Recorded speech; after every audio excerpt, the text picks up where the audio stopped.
Bonjour et bienvenue dans ce nouvel épisode de Rambobinette, le podcast qui donne la parole à nos aînés. Dans l'épisode du jour, nous rencontrons Léon. Pour vous donner une idée de son âge, ses parents voulaient l'appeler Léo. Mais l'agent de l'état civil a refusé ce prénom, jugé trop original et surtout trop italien. Cela fait sourire aujourd'hui puisque Léo est l'un des prénoms les plus donnés en France. Mais en 1926, il a fallu rajouter un N et nous voilà donc partis pour une heure avec Léon Landini, 97 ans. Je vous donne exceptionnellement son nom de famille, car Léon est déjà une personnalité publique, connu pour ses grands actes de résistance, son engagement politique dans le Parti communiste et pour être le personnage principal du film documentaire Les Jours heureux, réalisé par Gilles Perret et sorti en 2013. Bref, j'avais la pression. C'était inutile. Léon m'a accueilli simplement chez lui, à Bagneux, avec un verre de sirop à la menthe et il m'a raconté sa vie. Enfin, surtout sa guerre. L'engagement sans concession d'une famille entière venue d'Italie pour fuir les fascistes, et qui retrouve ces mêmes fascistes en France et décide de ne plus fuir, mais de se battre et aider à libérer le pays qui les a accueillis. Vous vous rendrez vite compte que le récit n'est pas toujours dans l'ordre, que des anecdotes se rajoutent, parfois on revient en arrière, et je vais vous dire, on s'en fout. On boit les paroles de Léon car elles sont vraies, et qu'elles nous font vivre cette période comme aucun livre d'histoire ne pourrait le faire. C'est aussi pour cette raison que l'épisode est plus long que les autres, tout simplement parce que je n'avais pas à couper. D'ailleurs, il y aura un deuxième épisode, tout aussi riche. Avant de vous laisser en compagnie de Léon, deux choses. La première, merci à l'association Le Souvenir Français de m'avoir mise en contact avec Léon. Merci à Raphaël et à M. Barcellini. La deuxième, attention aux âmes sensibles. Ce récit contient des scènes de violence et de torture. Place au souvenir de Léon. Alors, bonjour Léon. Bonjour madame. Merci de me recevoir chez vous. On va commencer cette interview. Et pour commencer, est-ce que vous pouvez vous présenter? Dire où vous êtes né, en quelle année, comment vous appelez? Léon Landini, je vais le 9 avril prochain attraper mes 96 ans. Ouais. Je suis né au Muy, dans le Var, le 9 avril 1926. Et je suis allé à l'école jusqu'au certificat d'études. Au certificat d'études, mon frère, en 1939, venait d'être arrêté. Et mon père m'a dit, tu ne peux pas rester à la maison et continuer tes études, il faut que tu viennes travailler avec moi à la forêt. Et j'ai travaillé à la forêt jusqu'à 17 ans. Et est-ce que vous avez grandi là où vous êtes né, dans le Var? Je suis resté dans le Var jusqu'à 18 ans. Ensuite, comme on était venu pour m'arrêter, les carabiniers italiens, je suis allé en Creuse chez un oncle à ma belle-sœur. Je suis resté un an ou un an et demi, un an en Creuse. Puis de la Creuse, je suis reparti. J'étais dans les FTPF en Creuse. De la Creuse, on m'a demandé de partir à Lyon chez les immigrés.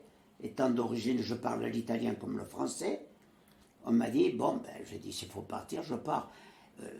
Ça faisait 6 mois que ma femme avait accouché, et ça faisait 1 an que je ne l'avais pas vue. Et quand on m'a demandé de partir, on m'a dit, si tu veux partir, j'ai dit, non, moi je ne veux pas. Si vous me dites, il faut partir, je pars. Mais moi, je ne vous demande pas. Ça fait 1 an que je n'ai pas vu ma femme. J'ai mon fils qui est né, j'étais en prison. Alors, j'ai dit, je ne veux pas dire que c'est moi qui veux. Elle m'a dit, alors, il faudrait que tu partes, on a absolument besoin de toi là-bas. Et je suis parti à Lyon, où j'ai participé à beaucoup d'opérations. Mais là, vous avez fait un gros saut dans le temps. Si on revient à votre enfance dans le Var, vous m'avez dit, vous êtes né de parents italiens. De parents italiens, oui. Mon père et ma mère parlavano le français comme ça. Et ça faisait 23-24 ans qu'ils étaient en France. Seulement, dans la région où je me trouve, vous savez, pour les immigrés, je ne sais pas si vous avez eu l'occasion de le constater, quand il y a un immigré quelque part, et que des gens de la même région ou de la même nation viennent, ils cherchent l'immigré, c'est-à-dire qu'au Muy où je suis né, il devait y avoir plus de 20% de la population qui étaient des Italiens.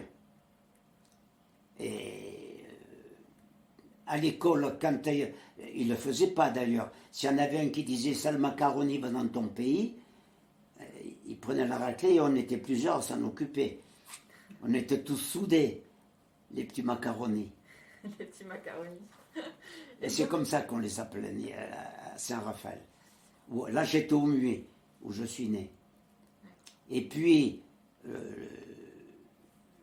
j'ai quitté les écoles parce que mon père et mon frère surtout, qui avait 12 ans de plus que moi, étaient recherchés pour ses actions politiques. Le brigadier de gendarmerie cherchait toujours des ennuis pour essayer de le faire expulser, parce qu'il était italien. Et on est parti à Saint-Raphaël, et on a vécu un certain temps à Saint-Raphaël. À Saint-Raphaël, ça fait peut-être un peu présomptueux de vous dire qu'on était une famille importante. Il y a une rue de Saint-Raphaël qui porte le nom de mon frère, la rue Roger Landini, résistant. Et pourquoi vos parents avaient quitté l'Italie? Mon père a été poursuivi à coups de fusil par les fascistes à 3 reprises. Et la 3e fois, il a dit « ils vont finir par m'attraper ». Il a cherché un pays où se rendre hors d'Italie. Et le seul pays qui saute aux yeux, c'est le pays de la République, de la fraternité, le pays de la Révolution, le pays de la liberté. Et il est venu en France, il a débarqué en Meurthe-et-Moselle. Et quand il est débarqué, il était bûcheron, lui, en Italie. Quand il est débarqué en Meurthe-et-Moselle, il a trouvé tout de suite du travail dans les mines. Les Français n'aimaient pas les Italiens parce que les Italiens travaillaient comme des bêtes en prenant des risques dans les mines, ils boisaient mal, etc. Et un jour, à mon père, on lui a dit, il cherchait à savoir pourquoi les Français ne l'aimaient pas. On lui a dit, c'est pour telle et telle raison. Il a dit, alors ça change tout. Dans la mine, il y avait une quantité d'Italiens très importante. Et un soir, les Italiens se sont mis devant la mine en disant sciopero en italien, grève. Et les Français, quand ils sont commencé à arriver, sont allés embrasser les Italiens alors qu'ils ne les aimaient pas. Et on est resté en Meurthe-et-Moselle. En Meurthe-et-Moselle, mon frère militait aux jeunesses communistes. Et il a été averti. Il était toujours italien parce qu'après il est devenu français. Mais s'il avait fait tout de suite, il pouvait être français, mais pas par le droit du sol parce que lui, en France, il avait déjà 10 ans. Okay, oui. Et puis mes parents pensaient de retourner en Italie. Il était venu pour quelque temps, c'est tout. Et puis ils ont passé 34, mon père a passé 34 ans, et ma mère beaucoup plus, elle est morte à 86 ans. Alors, on est parti à Saint-Raphaël. À Saint-Raphaël, les carabiniers sont venus, ils sont allés chercher mon meilleur camarade, Jean Carrara, une rue de Fréjus porte son nom. Jeannot avait 18 ans, moi j'en avais 17. Alors nos responsables, celui de 18 ans, ils l'ont envoyé à Nice, au FTP Moïse de Nice. Et moi, comme j'étais trop jeune, ils m'ont fait partir chez l'oncle à ma belle-sœur en Creuse. Mais je suis parti avec ma mère, avec mes 2 filles, la belle-sœur de Jean Carrara, les enfants. Bon, on est parti toute une semaine. On crevait littéralement de faim sur la Côte d'Azur. On débarque à la gare de Guéret.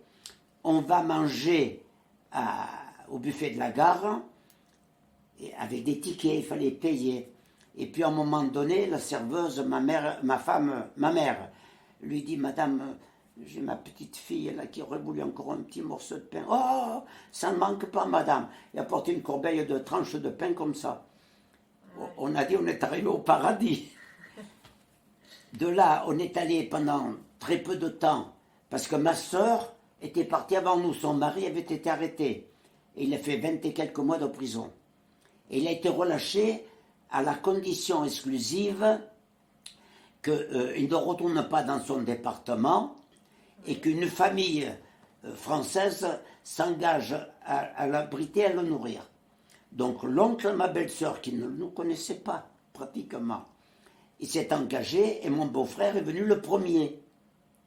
Et il a fait venir sa femme et l'oncle, moi je l'appelais tonton. Il leur a trouvé une maisonnette dans le petit village à côté et ils se sont installés dans la maisonnette. Quand les carabiniers sont venus pour m'arrêter, moi, les copains, je répète, Jeannot, il le fait partir à Nice, et moi, ils m'ont dit, tu vas partir en Creuse. Moi, je ne voulais pas partir. Ils m'ont dit, mais en Creuse, ils t'attendent, ne t'inquiète pas, dès que tu arrives, on vient te chercher. Ils ont fini par me convaincre. Quand je suis arrivé en Creuse, personne n'est venu me chercher. Alors, comme on n'avait pas de sous, je suis allé travailler comme ouvrier agricole, qu'on appelle ça le domestique. J'étais domestique dans une ferme. Et j'attendais qu'on vienne me chercher, parce qu'on doit venir me chercher. Mais puis les mois ont passé, et j'apprends que dans le village à côté, à Beltsov, il y avait un groupe de maquisards. Alors, je pars à Beltsov, je commence à discuter, puis j'entends parler, les discours qu'ils faisaient me plaisaient, puis je vois le commandant du petit maquis qui était, et je lui dis, moi je veux venir avec vous. Il me dit, mais on ne prend pas n'importe qui. Je lui dis, moi, mais mon père et mon frère, ils sont en prison à Nice, pour résistance. Ah, il me dit, ça change tout. Il me dit, mais nous, on est une quinzaine. Et on reste 10, 12, 15 jours dans un village, et puis tout le monde autour sait qu'il y a des maquisards là, et on va plus loin. C'est comme ça qu'il y a eu Oradour. Oui. Et on va plus loin. Et au bout de quelques temps, on change. Mais si on est trop, les paysans, ils ne pouvaient plus nous recevoir, tandis que là, ils nous reçoivent, ils nous nourrissent, ils nous logent. Et nous, le soir, on met des sentinelles autour du village, qu'on ne soit pas surpris.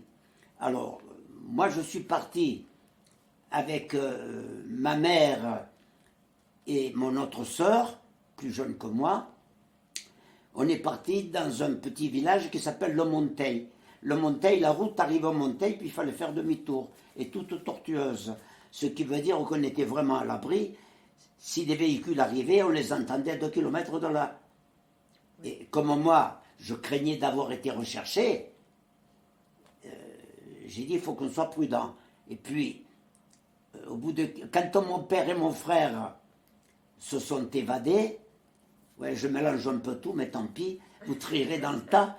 Quand mon père et mon frère se sont évadés, qu'ils avaient été arrêtés, comme mon frère, ils ont fait boire le pétrole. Peut-être qu'on peut revenir en arrière et savoir pourquoi ils ont été arrêtés, déjà. Pour résistance. Mon frère était le responsable des résistants de Saint-Raphaël. D'accord. Et on avait fait plusieurs... Mon frère a fait le premier déraillement sur la Côte d'Azur.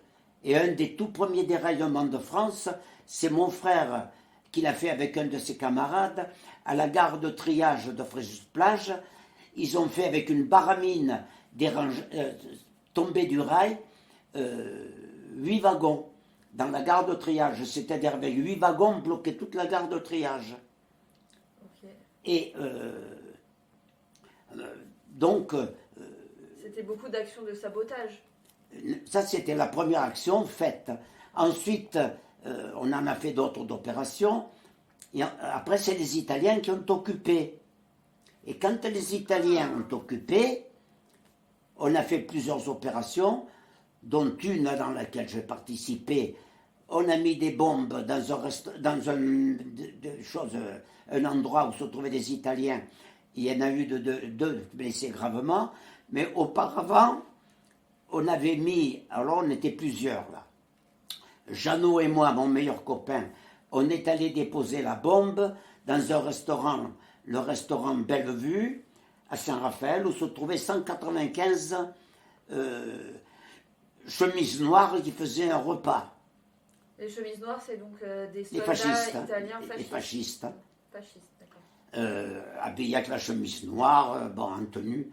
Et on a déposé une bombe dans une bouteille à gaz, et on avait mis, c'est pas moi qui l'ai faite, c'est mon frère et un de ses copains, Oscar Marucci, avec un garagiste, Goman, qui lui faisait partie des résistances aux gaullistes, Goman. Et ils sont allés, ils ont coupé une bouteille de gaz en deux, ils l'ont bourré l'inconscience, ils ont bourré l'inamie, et puis pour tenir, ils mettaient des papiers. Ouais. Y compris des lettres avec l'adresse. Oh. Et Et c'est Jeannot et moi qui sommes allés déposer la bombe. Et puis on est parti, on est passé par la petite voie Saint-Raphaël-Saint-Tropez et Toulon, parce qu'il y avait le couvre-feu à Saint-Raphaël suite à nos actions. Vous voyez que je saute du coq à l'âne. Et quand on est parti, on avait mis la bombe pour qu'elle explose à 9 heures, parce que jusqu'à 9 heures, il n'y a pas de couvre-feu. On ne voulait pas tuer un Raphaëlois. Ah bah non, oui. Alors, Bien sûr. 9 heures sonne à l'église, Et il se passe rien? ça n'explosait pas. Ah, On a attendu un bon quart d'heure, 20 minutes, ça n'a pas explosé. Alors, moi j'ai dit, écoutez, il faut qu'on y retourne, qu'on aille voir ce qui s'est passé. Jeannot, qui était un peu plus sérieux, là venant de plus, il me dit, si quelqu'un te voit dans Saint-Raphaël ou nous voit dans Saint-Raphaël, ils vont savoir qui a mis la bombe. oui. Alors il m'a dit, il ne faut pas qu'on y retourne. Le lendemain Vous matin, aviez quel âge à ce moment-là? 15 ans? moi, Oui. j'avais à cette époque-là 17 ans. 17, d'accord. Et, donc, le lendemain, et Jeannot en avait 18. Ouais. Et mon frère, il savait qu'on avait été mettre la bombe. Et le lendemain matin, avec son camion, il avait un camion au gazogène. Alors, ce n'était pas des foudres de guerre, mais on roulait, comme on travaillait à la forêt, il venait charger du bois. Et mon frère savait que on mettait la bombe, il n'avait pas entendu. Le matin, il passe avec le camion et sa femme devant l'hôtel. Et au moment où ils sont passés devant l'hôtel, parce qu'on avait la chose, on l'a mis dans une grosse valise. La femme de ménage ouvre la valise, quand elle a vu la mèche et tout, elle a lâché tout, elle est partie en hurlant dans la chose, il y a une bombe, il y a une bombe, il y a une bombe. Les Italiens, ils ont dit non, mais pour toucher les bombes, il faut être spécialiste. Nous, on ne touche pas. Allez voir le commissariat. Le commissariat l'a dit, mais nous, on ne touche pas. Vous n'avez qu'à faire venir des spécialistes italiens. Il n'y a pas de spécialistes italiens. Alors, ils sont partis 2 Italiens. Ils sont allés réquisitionner une barque avec 2 pêcheurs. Et ils se sont fait conduire, mais ils étaient tous comme ça. Ils se sont fait conduire un petit peu plus loin que le bout du port. Ils l'ont déposée délicatement, elle doit toujours y être. Depuis. Et puis, mon frère, il est venu me voir, il m'a dit, qu'est-ce qui s'est passé? On ne sait pas, c'est qu'elle n'est pas partie. Parce qu'on mettait, on n'avait pas tout ce qu'il fallait, on mettait une mèche en amadou. Et on la mesurait, pas moi, mon frère avec le gargiste, ils avaient mesuré le temps qu'il fallait pour brûler jusqu'ici. Ouais. Et ici, il y avait un détonateur. Ça fait que ça enflammait le détonateur en explosant faisait exploser toutes les dynamites. Et comme d'un côté, le restaurant où ils étaient, d'un côté, il était au bord de la route, mais il y avait une deuxième route qui passait de l'autre côté, le restaurant faisait toute la longueur, et de l'autre côté, c'était au premier étage, il y avait le port. On a dit, il va falloir qu'ils apprennent à nager, parce que la déflagration, ils étaient 195, la déflagration, on les balançait tous. Hein. Et puis, c'est pas parti. Qu'est-ce qu'on s'est mordu les doigts que c'était pas parti. Puis, comme on avait mis une bombe qui a eu 2 soldats blessés, moi, je parle l'italien comme le français, puis j'étais un gamin, ils ne me craignaient pas. Et ils ont dit, mais nous, on va rentrer en Italie, hein. On ne veut pas qu'un soir, nous mette un couteau dans le dos, hein. Non, nous, on en a marre, hein. Il faut qu'on rentre en Italie. Ce qui a mené les Italiens, c'est qu'à contribué les Italiens à quitter en cours de route. Donc, ils sont partis en 1943, après c'est les Allemands qui les ont remplacés. Et à quel moment ils ont arrêté votre père et votre frère? Après ça, ils sont venus pour arrêter Jeannot, il n'y était pas. Oscar Marucci, il a été arrêté. Zuru a été arrêté. Jeannot n'a pas été arrêté. Moi, je n'ai pas été arrêté. Et mon frère était à la forêt. Donc, quand ils sont venus voir ma mère, qui lui a demandé où c'était ses 2 fils, mon frère, c'est pas vrai. Tous les soirs, il rentre coucher avec sa femme. Et ils sont à la forêt, mais ils rentrent quand? Vous savez, des fois, ils rentrent dans la semaine, ils font les charbons. Alors, quand il y a les charbonniers en route, ils ne rentrent pas. Mais où ils sont? Ah, dans la forêt. Et là, elle nous a fait avertir. Et c'était surtout moi qui recherchais. Alors, c'est là que les copains m'ont dit, tu pars en Creuse chez l'oncle à Gabi. Gabi, c'était ma belle-sœur, que j'ai toujours appelé tonton par la suite. Ok, donc c'est à ce moment-là que vous êtes parti. Je suis parti en Creuse. Vous voyez que je mélange un peu tout. On va tout remettre dans l'ordre, ça va très bien. Je ne suis pas un très droit. Mon père et mon frère ont été arrêtés en 1943. Ils ont d'abord été gardés par des Italiens. C'est là que c'est les Italiens qui les ont torturés tous les deux. Mais aucun nom n'est sorti de leur bouche. Et pourtant, c'était des tortures assez violentes qu'ils ont subies. Ce qu'il y avait de plus, qu'ils avaient inventé, le plus difficile qu'ils avaient inventé. Ben, moi, écoutez, j'étais un gamin, parce que j'avais 18 ans. Et ils me tenaient les jambes écartées, ils étaient trois, deux me tenaient les jambes écartées, le troisième me tenait les coups de pied dans les testicules, que j'en souffre toujours. Quand il y a celui de droite, de temps en temps, il gonfle comme ça. Bon, après la libération, j'ai passé 2 ans à l'hôpital de Guéret. Mais pour votre frère, j'ai vu qu'il avait subi la torture du casque. Oui. Ouais. Ça, vous ne savez pas ce que c'est? Non. C'est un casque qu'on met autour de la terre et qu'on gonfle, et qui vous serre la tête. Et tout le cuir chevelu a éclaté. Il avait une cicatrice bien après la libération, grosse comme mon doigt, qui venait jusqu'entre les 2 yeux, et une autre qui venait jusqu'à la tempe. Et pour s'en sortir, il a simulé la folie. Alors, il s'est évanoui, et quand il a repris connaissance, il a dit, si s'en aperçoivent, ils vont recommencer. Alors il a simulé la folie. Il se faisait pipi dessus et caca dessus. Il fallait que les Italiens aillent le nettoyer. Puis petit à petit, il les avait habitués. Quand il avait envie d'aller au cabinet, il faisait ça.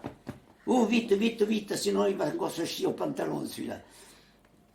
Et mon père le savait qu'il n'était pas fou, mais tous les autres croyaient qu'il était fou. Et ensuite, les Italiens, ils les ont emmenés de Saint-Raphaël. Ils étaient dans une grande villa, les prisonniers, parce qu'ils n'étaient pas seuls, l'île Verte. De l'île Verte, on les emmenait aux prisons nouvelles à Nice. Aux prisons nouvelles à Nice, c'était toujours les Italiens. Et un soir, il y a un Italien, un jour, il y a un Italien qui vient leur dire, vous allez être déportés. Les Allemands les prennent. En arrivant à Dijon, ils garent les wagons, parce qu'ils pensaient probablement qu'il n'y avait pas assez de monde pour aller les mener directement. Ils les faisaient poireauter dans les wagons pour les amener en déportation. Et mon frère et mon père à Dijon, ils ont réussi à sauter par une fenêtre.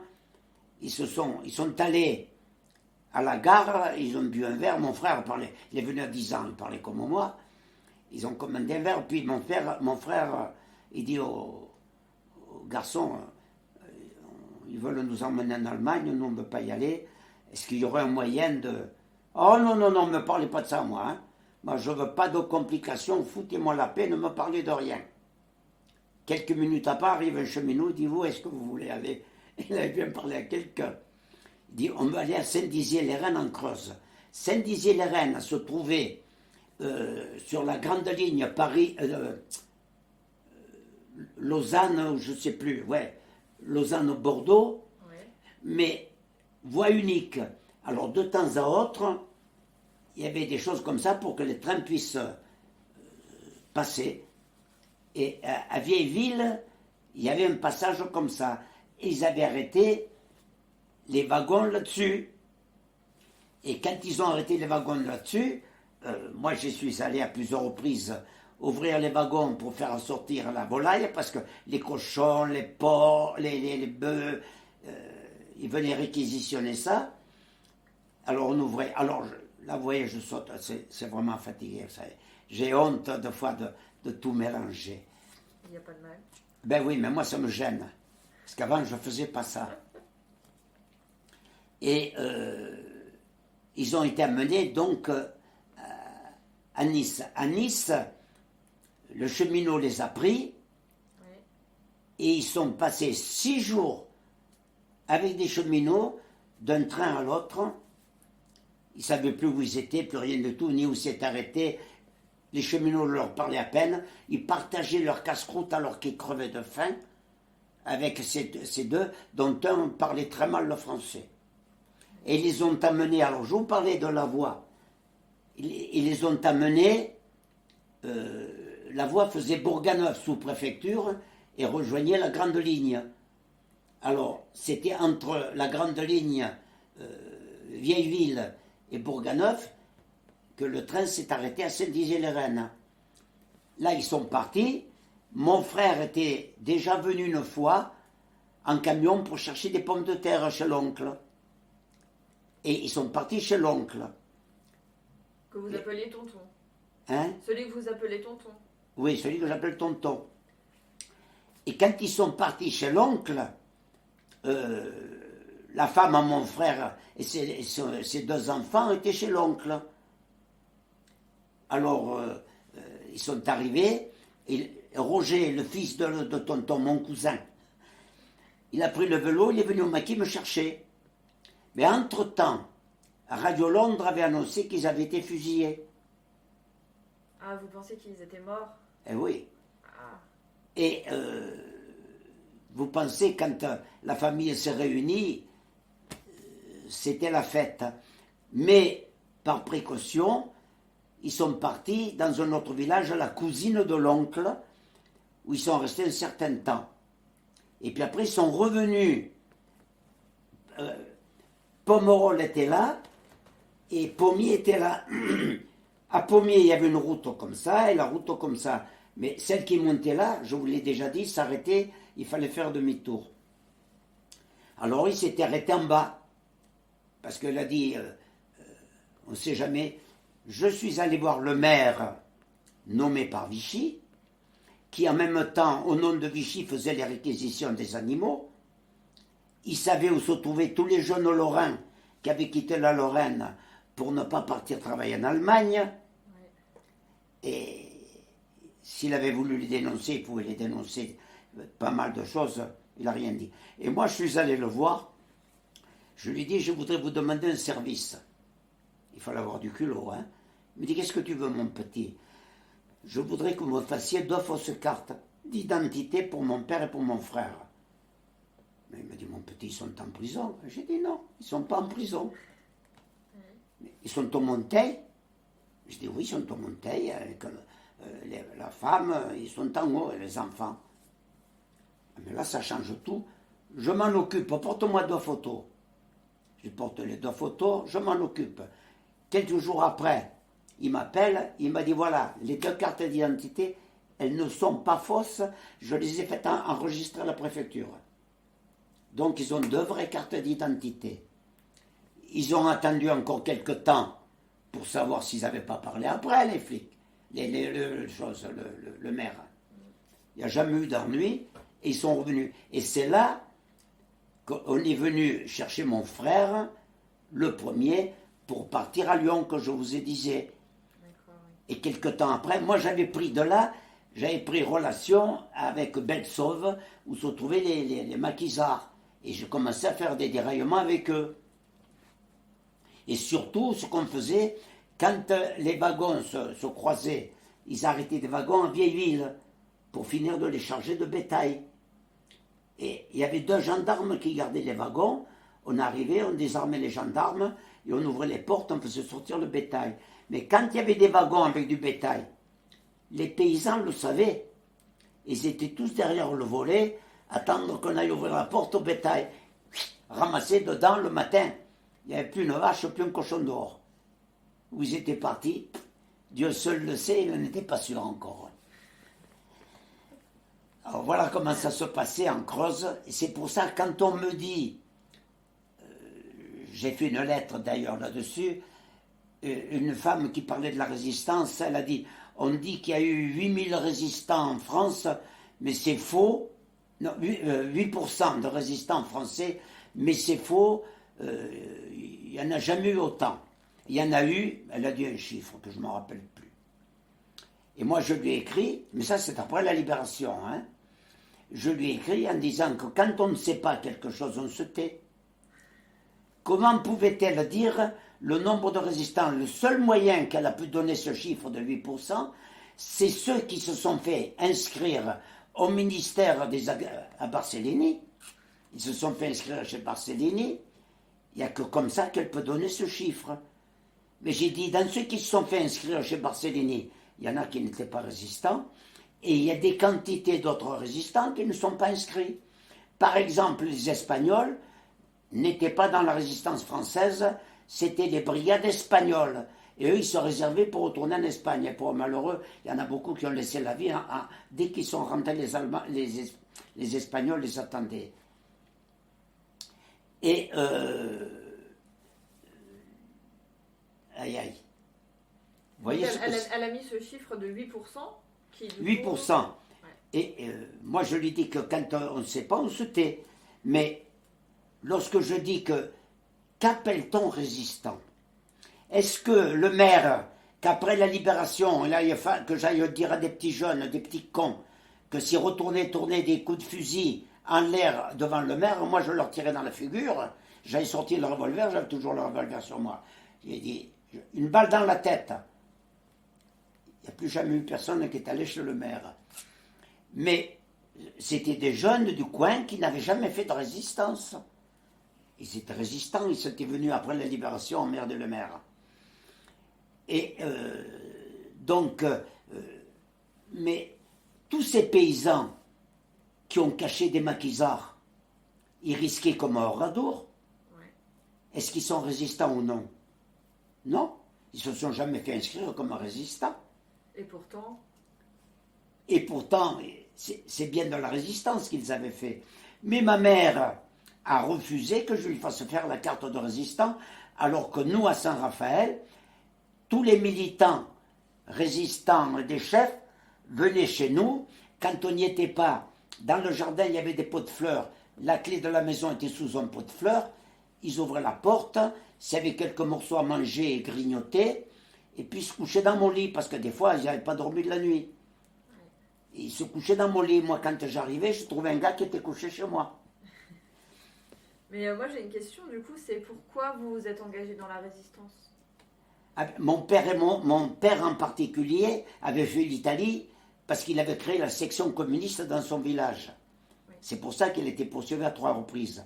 Mais quand il est arrivé en France, il n'avait pas laissé ses idéaux en Italie. Et il est venu au Muy, à côté de Saint-Raphaël, où il y avait une grosse colonie italienne. Oui. Et mon frère, qui est encore gamin, il est venu avec lui. Et mon frère, dès qu'il a commencé à être un petit peu plus grand, il militait aux jeunesses communistes illégales. Parce que si vous vous arrêtez, on vous enlevait l'envie d'être communiste à cette époque-là. D'accord, c'était illégal dans tout le pays, dans toute la France. Hein? C'était illégal en France d'être communiste? Si on le savait, vous finissiez déporté. D'accord. Alors, c'est... Mais même avant la guerre? Ah non, en 1939, c'était pas illégal. D'accord. Mais en 1939, ils arrêtaient les communistes, c'est comme ça qu'ils ont arrêté mon frère, okay. Et ils l'ont condamné à 45 jours de prison à Draguignan, à la prison de Draguignan, et il en avait fait 48. Alors il a dit, j'ai 3 jours de bénéfice, il va falloir que je fasse quelque chose pour ces 3 jours. Et là, c'était l'occupation par les Italiens, mais... là, c'était la police française qui les avait arrêtés. Oui, donc, en fait, vous et votre famille se sont engagés dans la résistance pour protéger vos idéaux communistes. Exactement. Et je vous ai, parce que je saute du coq à l'âne, mais je reviens, je vous ai dit que je suis le président de l'Amicale Carmagnole-Liberté. Charles Tillon, chef d'état-major national des FTP et des FTP-MOI, a déclaré, à maintes reprises d'ailleurs, Carmagnole Liberté, je suis toujours président de Carmagnole Liberté. Un des plus beaux fleurons, si ce n'est le plus beau fleuron de la résistance armée française. Donc oui, il a dit que Carmagnole Liberté, c'était le fleuron de la résistance française. Un des plus beaux fleurons de la résistance armée française. C'est-à-dire toute la résistance armée française. Il était chef d'état-major des FTPF et des FTP-MOI. Et FTP, vous pouvez nous rappeler ce que c'est ? Francs-tireurs et partisans français, FTP-MOI, francs-tireurs et partisans de la main-d'œuvre immigrée. Et vous faisiez partie ? Des FTP à Saint-Raphaël, c'est mon frère qui avait créé les FTP à Saint-Raphaël. Ensuite, on est parti de Saint-Raphaël parce qu'ils étaient venus pour m'arrêter. Et quand un mois et demi après que moi je me suis parti, ils ont arrêté mon père et mon frère. À mon père, il lui avait donné tellement de coups de chaîne ici que quand ma mère l'a vu une dizaine de jours après leur arrestation, il avait le cou tout noir, plus gros que la tête. Et il avait rien dit. Il avait donné aucun nom. C'était le déshonneur pour les petits-enfants, si jamais il faisait ça. Et moi, mon père et mon frère n'avaient pas parlé, vous ne vouliez pas que je parle. Puis, c'est même pas ça qui m'a empêché de parler. Je vous dirais que lorsque on commence à vous frapper, inconsciemment, vous vous posez la question si vous n'allez pas parler. Et au fur et à mesure qu'il vous frappe, l'idée se fait de plus en plus importante. Ils sont pas assez forts pour me faire parler. Je ne parlerai jamais. Je ne dénoncerai jamais mes camarades pour leur faire supporter ce que je supporte. Et plus ils me frappaient, plus j'étais sûr que je ne parlerais pas. Alors qu'en arrivant, j'étais quand même inquiet. Et après, j'avais pris l'habitude de recevoir des coups. Alors je vous dis, j'ai eu un faussement de la boîte canienne, les vertèbres cervicaux abîmés. Vous voyez, là, de ce côté, ça tire. Alors je me suis fait faire des massages sur le cou de temps en temps, ça me soulage un peu. Enfin, voilà un petit peu la vie. Et j'imagine que vous aviez peur. Il y avait de la peur aussi. De la peur ? Ouais. Alors attendez. Quand on parle de résistance et que Tillon dit que nous étions un des plus beaux fleurons, si ce n'est le plus beau fleuron de la résistance armée française, vous avez entendu parler de la fiche rouge tout de même. Racontez-moi tout. Hein ? Racontez-moi tout comme si je savais rien. La fiche rouge, ça s'est passé à Paris. Il y avait des FTP, MOI, le groupe qu'ils ont été arrêtés. Il y en a 22. Sur les 22, 21 ont été fusillés. Un, c'était une femme. C'était trop d'honneur de fusiller une femme. Ils l'ont emmenée en Allemagne. Et m'a-t-on dit, mais je ne peux pas le jurer, qu'elle a été passée à la guillotine. J'ai un de mes amis, Simon Fried, un juif. Ils l'ont condamné à mort et il l'a mené à la guillotine. Et c'était la police française. Hein. Et à la prison Saint-Paul, c'était les Français qui gardaient la prison. Il le tenait, il a dit, lâchez-moi, je vais vous faire voir comment c'est mourir un jeune communiste. Il est parti tout seul se mettre, il avait 21 ans, marié, il est parti tout seul se mettre sous le couperet. Ah ouais, c'était drôle de gens. Alors quand on parle de résistance et que vous avez vécu dans ce milieu, vous avez toujours une certaine réticence quand quelqu'un dit j'étais résistant. Alors quand il était résistant, qui faisait du renseignement, un peu de tout et surtout du renseignement. Ils n'ont rien fait. Et vous, comment vous avez été arrêté ? À quel moment ? Moi, j'ai été arrêté le 25 juillet 1944. Ok. Oui. Je marchais dans la rue. J'étais bien habillé, un petit costume, comme il faut. Mon copain Jean Carrara, Jeannot, il m'avait fait parvenir un rouleau de tissu et il y avait un tailleur, que dans sa famille il y avait des résistants et mon frère l'avait su. J'y suis allé avec chose, il m'a fait un joli petit costume à pied de poule. Et oui, mais c'était devenu des pieds d'éléphant après. Et je passais, il m'a demandé, il m'a dit papier, police allemande, papier. Moi j'avais mes papiers en règle. Je sors mes papiers, je lui montre mes papiers. Il dit donne-moi ton portefeuille. Il prend mon portefeuille, il l'ouvre, j'avais que 30 francs. Il me dit comment tu fais pour vivre avec 30 francs? Ah, j'ai dit, mais ma mère, que j'ai eu au téléphone, m'a dit qu'elle m'avait envoyé un mandat il y a 2 jours, que je devrais le recevoir aujourd'hui au plus tard. Et j'attendais ça. Je t'emmène à la milice. Et ils ont commencé à me tabouler à la milice. Et comme je ne parlais pas, ils m'ont emmené à la Gestapo. Barbie, vous en avez entendu parler de Barbie? Oui. Ah bon, eh bien, c'est lui qui est venu m'interroger pendant un moment. Après, il est parti, c'est les autres qui ont pris le relais. Alors, quand on parle de résistance, je crois que je suis placé pour en parler. Oui, oui, oui. Et à partir de là, vous n'êtes plus sorti jusqu'à la fin de la guerre, vous étiez emprisonné? Je restais au fort, j'étais arrêté le 25 juillet. Le 24 août, mes camarades de Carmagnole, parce que Carmagnole Liberté était à Grenoble et Carmagnole était à Lyon. Mais c'était le même commandement, c'est-à-dire qu'un camarade à Carmagnole qui était un peu trop repéré, il partait à Lyon. Un camarade à Lyon qui était un peu trop repéré, il partait à Grenoble. Et il faisait la navette pour ne pas se faire attraper, quoi. Et donc c'est eux qui vous ont sorti? Pardon? C'est eux qui vous ont sorti, vos camarades? Non. Ils sont sortis parce que le 25 juillet, il y avait les Allemands, on avait annoncé que Paris était libre. Vous voyez? Oui. Pas le 25 juillet, le 25 août, vous voyez que je confonds. Le 25 juillet, c'est mon arrestation. Le 24 août, on avait dit que Paris était libre.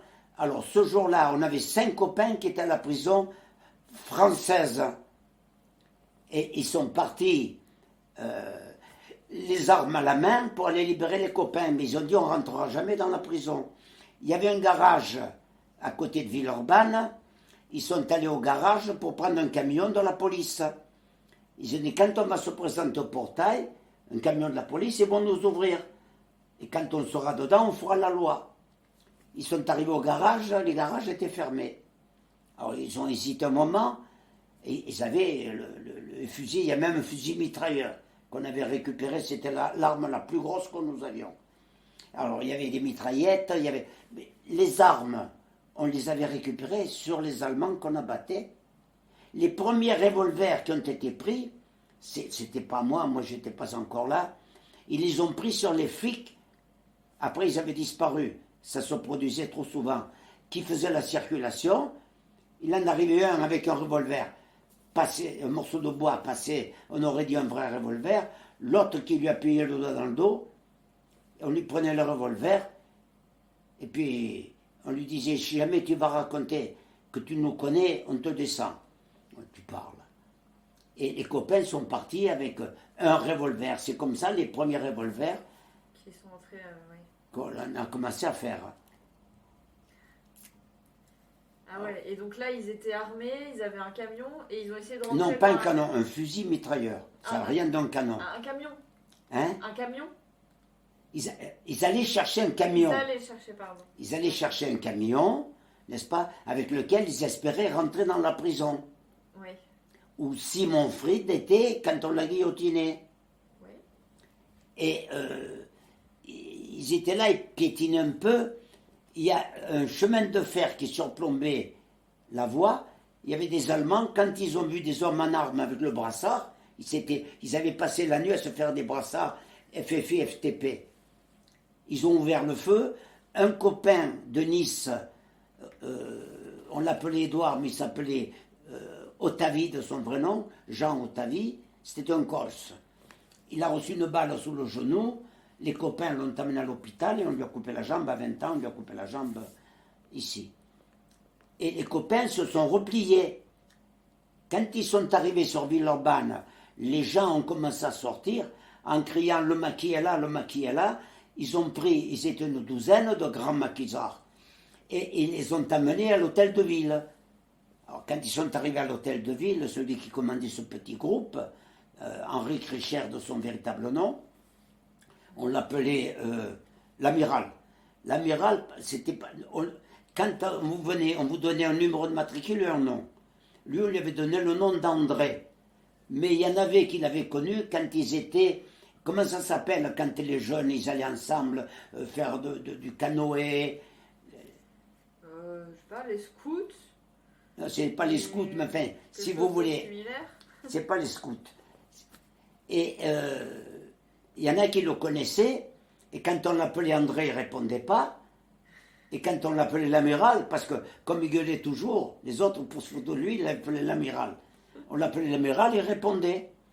Et il était uniquement connu sous le nom de l'amiral. C'est des documents de l'époque faits par la police où il y a écrit l'amiral. Alors qu'en réalité, il s'appelait Henri Kricher.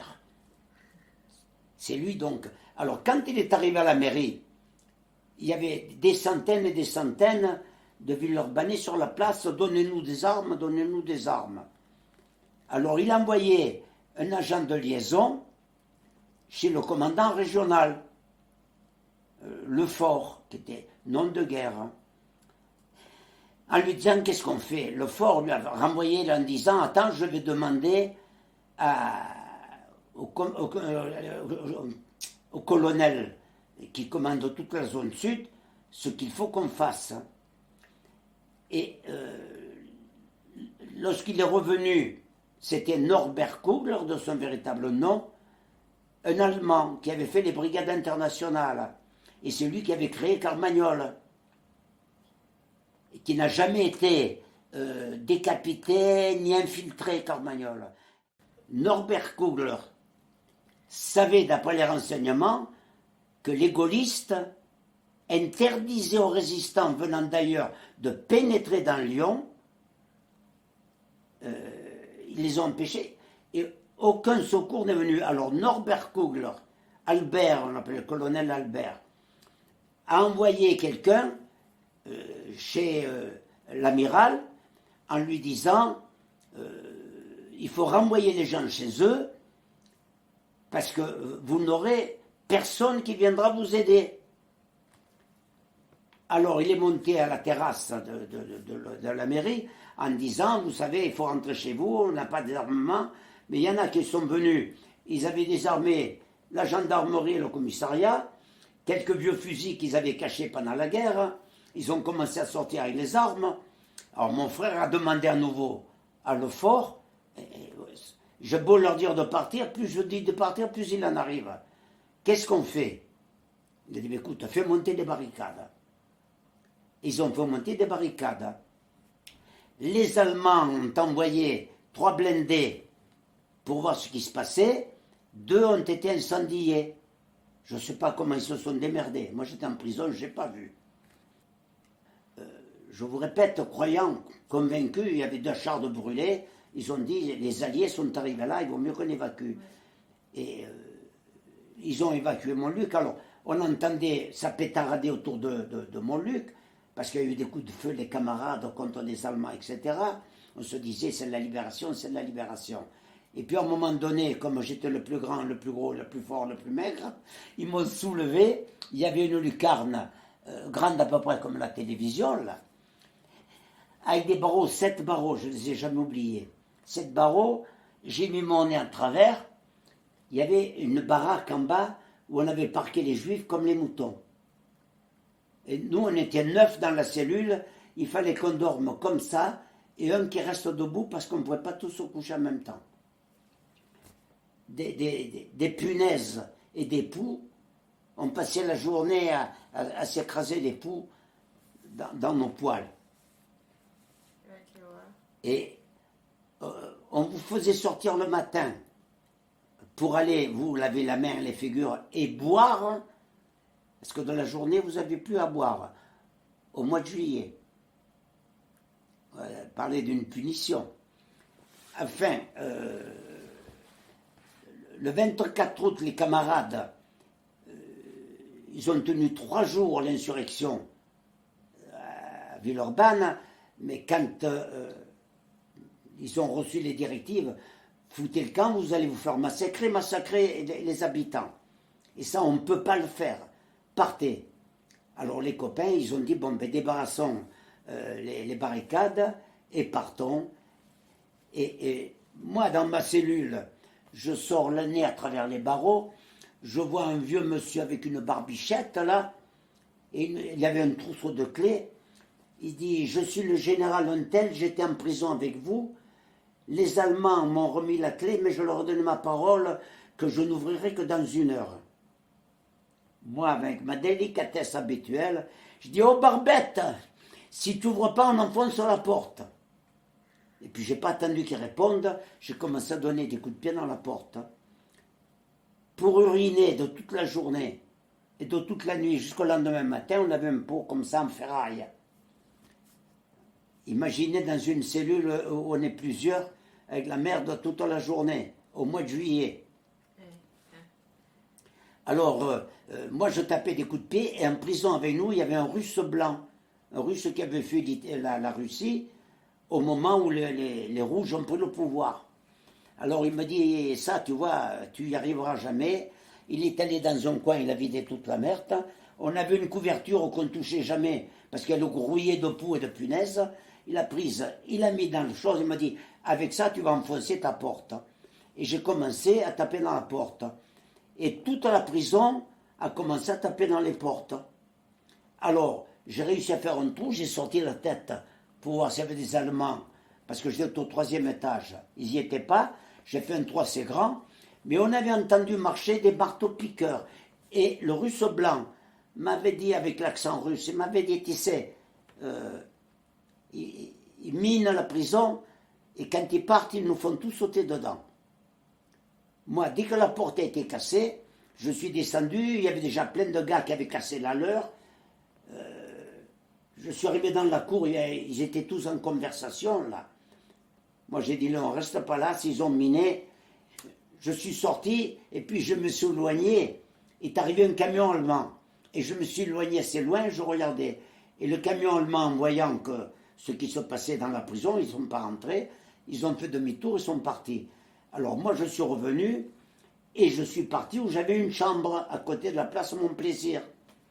Et c'était une chambre dans... c'était des petites maisonnettes qui faisaient un cercle, et ça faisait une courette au milieu. Malgré le couvre-feu, là on avait le droit parce qu'il y avait un portail.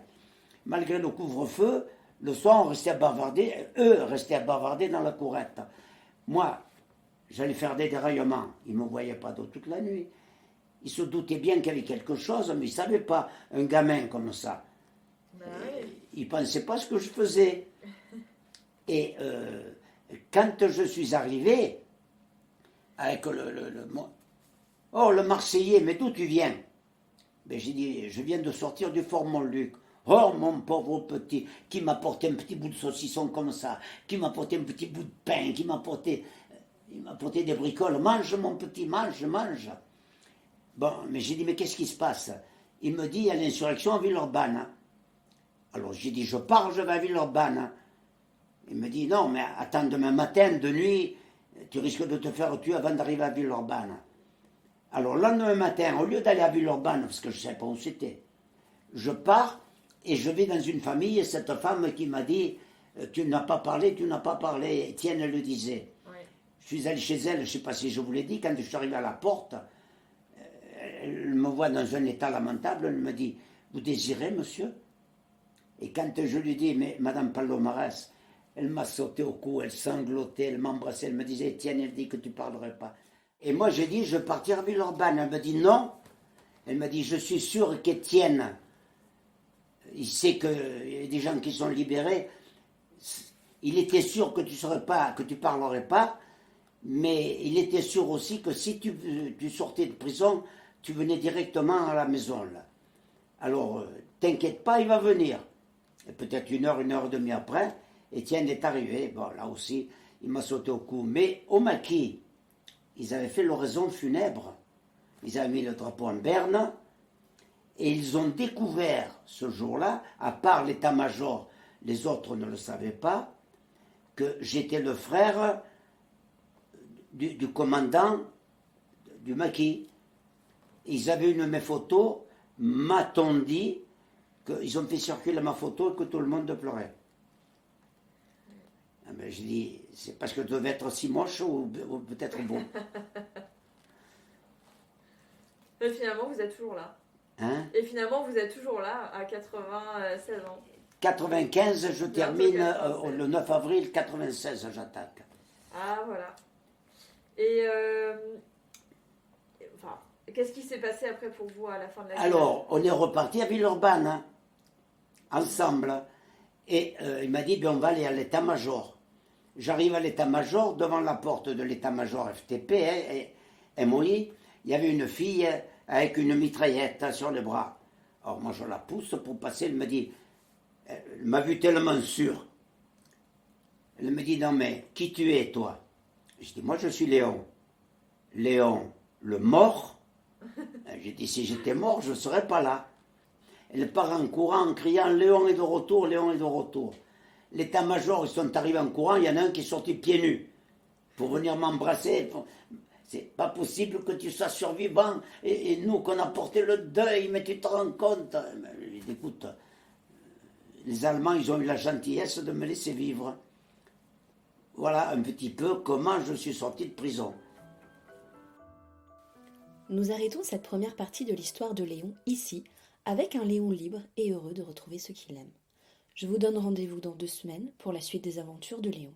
En attendant, si l'épisode vous a plu, je vous invite à le partager autour de vous et à le noter sur vos plateformes d'écoute. À bientôt pour une nouvelle rembobinette.